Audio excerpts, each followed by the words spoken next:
এই সংবাদটি পেয়ে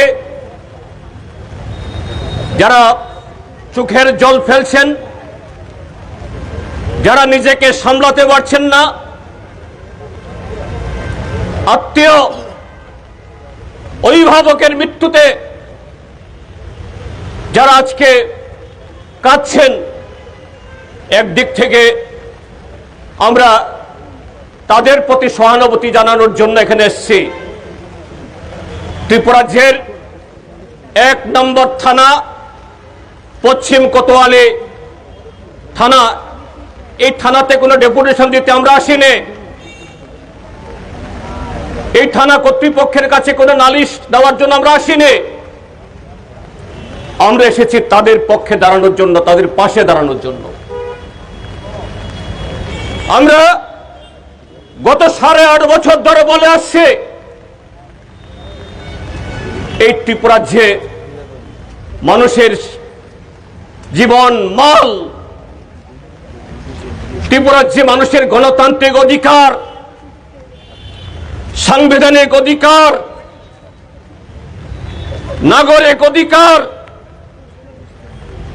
আত্মসম্মানবোধ সম্পন্ন সেই সাধারণ নাগরিক থেকে উচ্চ পদস্থ পুলিশ বা সাধারণ প্রশাসনের আধিকারিক, তিনি ডিজি হন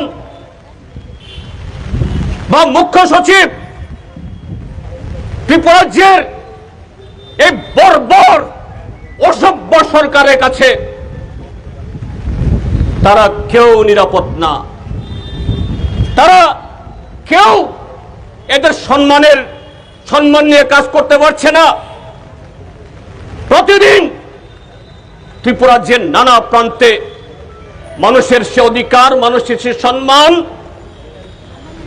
মানুষের নাগরিক অধিকার বলণ্ঠিত হচ্ছে। কোনটা দিবালোকে মানুষের চোখের সামনে, আবার কোনটা অন্তরালে। আজকে সেই ঘটনা ঘটল আমাদের রাজ্যের। এ যাবৎ যতজন পুলিশ অফিসার, সর্বভারতীয় ক্যাডারের আইপিএস অফিসার এসছেন, তাদের মধ্যে অন্যতম সৎ, দক্ষ, নির্ভীক সেই এসডিপিও পদ থেকে ক্রমে ক্রমে এসপি, আইজি, এডিশনাল ডিজি, কেন্দ্র সরকারের বহু পদ আসীন করে যিনি সম্মানের সাথে তার জীবনের এ প্রফেশনাল রেকর্ড করেছেন, আজকে তাকেও অস্বাভাবিক মৃত্যুর কাছে আত্মসমর্পণ করতে হলো। এই ঘটনা অস্বাভাবিকের মধ্যেও অস্বাভাবিক। এই ঘটনা নিন্দার কোনো ভাষা নেই। গত কদিন ধরেই তার উপর প্রচন্ড চাপ যাচ্ছে। আপনারা জানেন, আজ থেকে 5 দিন আগে দক্ষিণ ত্রিপুরা জেলাতে এরকমই একটা গণতান্ত্রিক অধিকার পালন করতে গিয়ে একটা শহীদ বেদিতে আমরা যারা শুধু কমিউনিস্ট পার্টি করি তারা না, যে কোনো রাজনৈতিক দল, তাদের কাছে শহীদের চাইতে আর নিকটের, তার চাইতে পরমাত্মীয় আর কেউ হতে পারে না। আমাদের শহীদ কমরেড বাদল শীল, তার শহীদ বেদিতে একটা ফুল চড়াবার জন্য আমরা সেখানে আয়োজন করেছিলাম। সেখানে পর্যাপ্ত পুলিশ থাকার পরও মাত্র হাতে গোনা কতিপয় গুন্ডা, তাদের কারণে আমাদের সেই কর্মসূচি করতে দিল না। এর জন্য যে সমস্ত নিম্নপদস্থ থানার ওসি থেকে শুরু করে এডিশনাল এসপি অবধি যে অফিসার, তাদের বিরুদ্ধে আমাদের কোনো অভিযোগ নেই। তারা চেষ্টা করেছিলেন, কিন্তু সেখানে এই সরকার আসার পর আইএস, আইপিএস, টিপিএস, টিসিএস এর মধ্যে হাতে কোনা কয়েকজন বসংবদ কাপুরুষ মেরুদণ্ডহীন অফিসার, তারা সৎ অফিসারদেরকে, সংখ্যার গরিষ্ঠ অফিসার কর্মীদেরকে কাজ করতে দিচ্ছে না। এ ঘটনার সাথে ডিজি সাহেবের সাথে আমার ব্যক্তিগতভাবে কথাবার্তা হয়েছে। তিনি খুবই মর্মাহত, বিব্রত ছিলেন। আর সেই কালপ্রিট দক্ষিণ ত্রিপুরা পুলিশ এসপি মৌর্য কৃষ্ণ, তার নাম কৃষ্ণ হলেও তার ভূমিকা হলো কংসের মতো। সেই কংসের পক্ষে ত্রিপুরাজ্যের ব্যর্থ, ত্রিপুরাজ্যের ইতিহাসে সবচেয়ে কলঙ্কিত মুখ্যমন্ত্রী ডাক্তার প্রফেসর মানিক সাহা, যিনি শয়তানদের, খুনিদের, গুন্ডাদের রক্ষক, তাদের সবাই নিয়োজিত। এই মানিক সাহার তার কারণে ডিজি সাহেব মৌর্য কৃষ্ণের বিরুদ্ধে পদক্ষেপ নিতে পারছিলেন না। তিনি মর্মাহত। আজকে 20 তারিখ একই ঘটনা, আমাদের পার্টির মোহনপুর মহকুমা কমিটি তারা এক সপ্তাহ আগে এসডিএম মোহনপুরের কাছে জনজীবনের জরুরি দাবি নিয়ে গণডেপুটেশন দেবেন। আমি দক্ষিণ ত্রিপুরার সে ঘটনা রাজ করে আজ থেকে 3 দিন আগে এই ত্রিপুরাজ্যের পুলিশের আইজি, আইন শৃঙ্খলা মঞ্চাক ইপারের কাছে আমি চিঠি দিয়েছি। ইপার মহোদয়, এখানেও এই জাতীয় ঘটনা করতে পারে, আপনি প্রিকশনের মেজার্স নেন। আজকে 11টা থেকে আমাদের মিছিল শুরু হওয়ার কথা, আর সকাল 8টা থেকে এই জনগণ দ্বারা বিচ্ছিন্ন গত 8.5 বছর ধরে এই ত্রিপুরার যে 44 লক্ষ মানুষের জীবন নিয়ে যারা ছিনিমিনি খেলছে, একটা মুষ্টিমেয় লুটের পাহাড় বানাচ্ছে ত্রিপুরার যে মানুষের অধিকারকে কেড়ে নিয়ে। তারা লাঠি, সুটা, সমস্ত অস্ত্রশস্ত্র নিয়ে আমাদের যেখানে জমায়েত হবে সেখানে জমাচ্ছেন। আমি সকালবেলা ডিজি সাহেবকে ফোন করেছি, ডিজি সাহেব এই ঘটনা ঘটছে। সকালবেলাতে আমি হোয়াটসঅ্যাপে মেসেজ পাঠিয়েছি, please look into this, that the same incident took place there in Chuttakhola should not be repeated. তিনি আমার মেসেজ পড়ে আমাকে অন্যভাবে করেছেন, আমি দেখছি। আইজি মনসাকি পারের সাথে কথা বলেছে, তিনি বলছেন দেখছি, কিন্তু দেখা মানে সেখানে আমাদের ডেপুটেশনের সময় পেরিয়ে গেলেও সেখান থেকে বিজেপির এই ঠেঙ্গারি বাহিনী এরা রাজপথ দখল করে আমাদের অফিস যাওয়ার পথ আগলে বসে আছেন। সেখান থেকে তাদেরকে হটানোর কোনো উদ্যোগ নেওয়া যাচ্ছে না। ফটিকছড়া বাজারে আমি বলছি না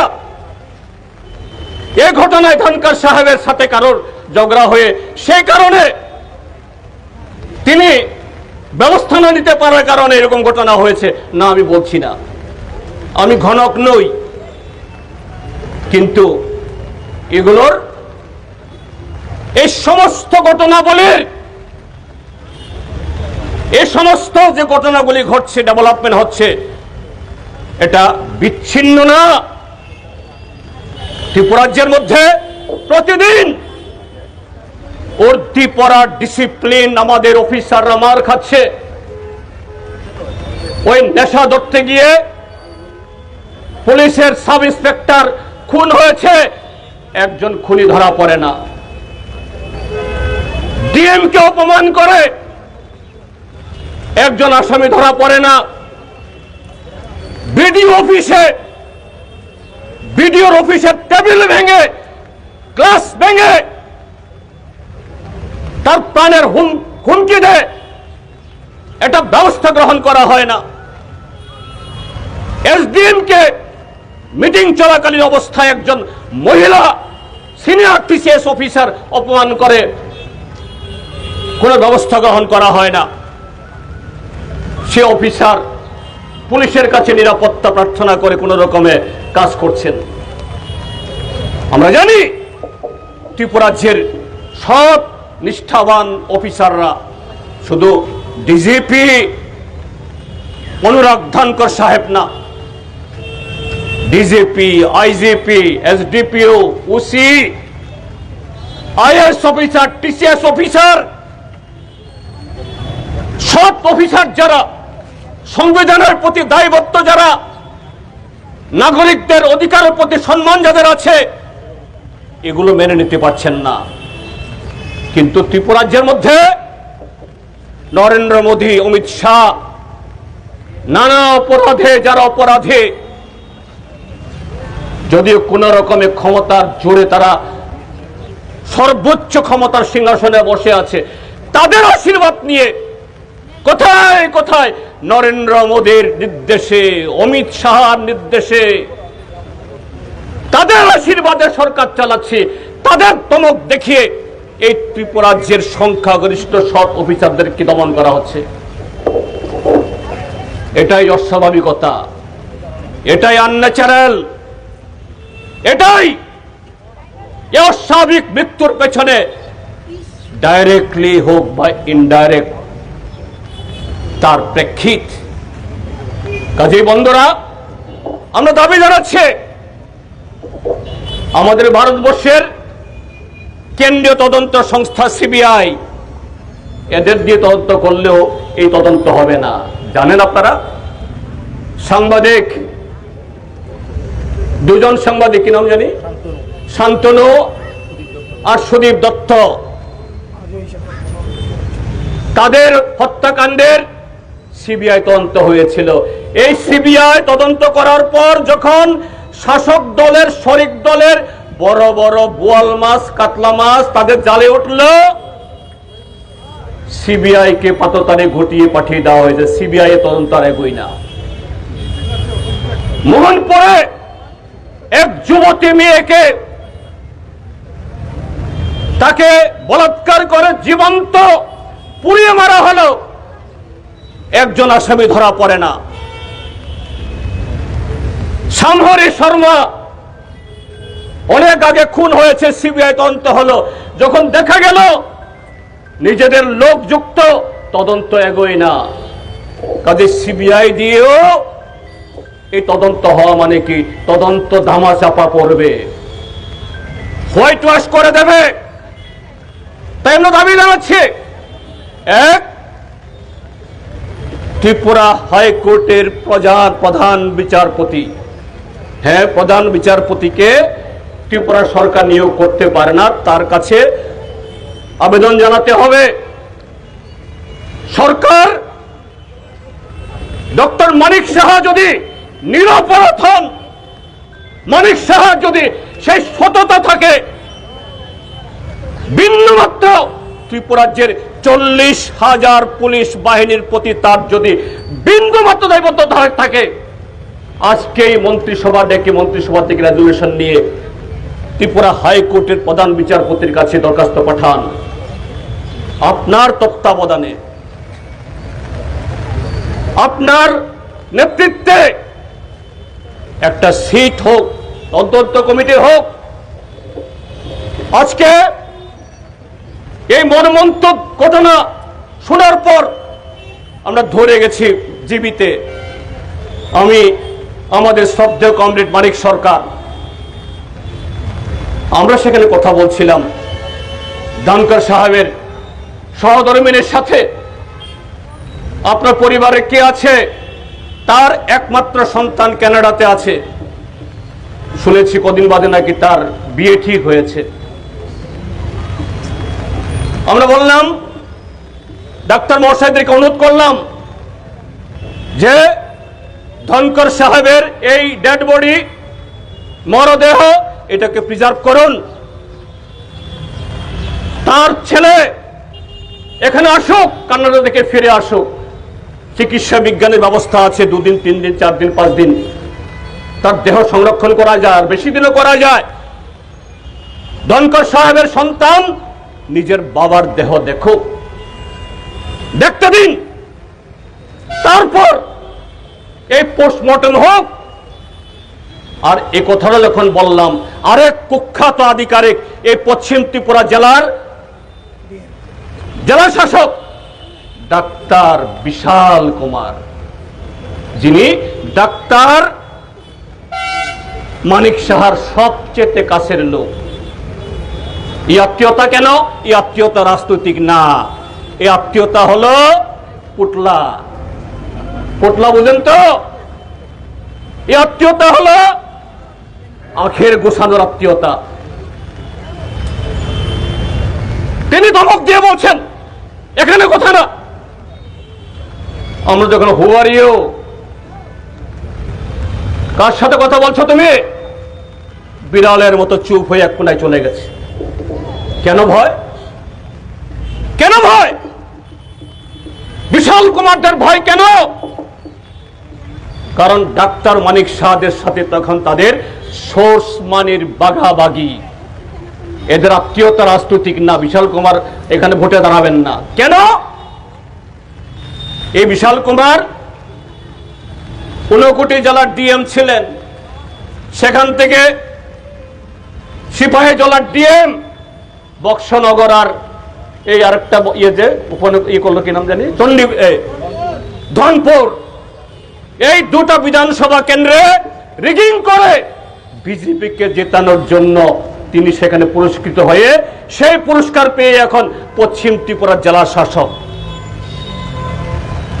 একজন মন্ত্রী, মুখ্যমন্ত্রী, আরেকজন আমলা, কিন্তু পেটটা এক।